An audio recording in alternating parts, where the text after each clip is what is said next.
It's like a gateway to the deeper parts of you, because when you ask people questions that are really deeply meaningful and impactful that maybe they wouldn't usually ask themselves or nobody else has ever asked them before, when people answer those questions honestly with vulnerability, they can find, they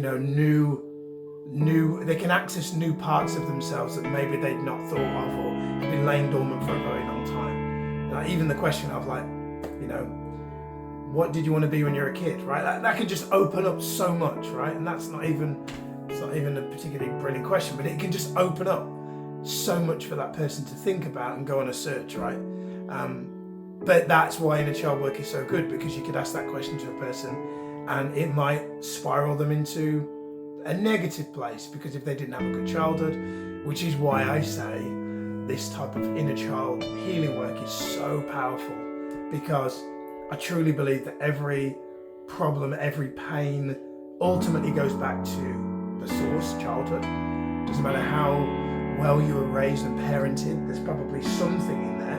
Especially if you're watching this video, you wouldn't be watching it if everything in your life was perfect inside of you, perhaps. And so I believe it all goes back to childhood.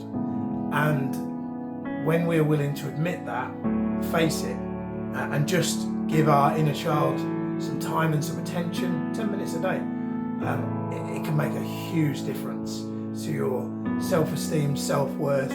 Like, I've noticed myself a lot less looking out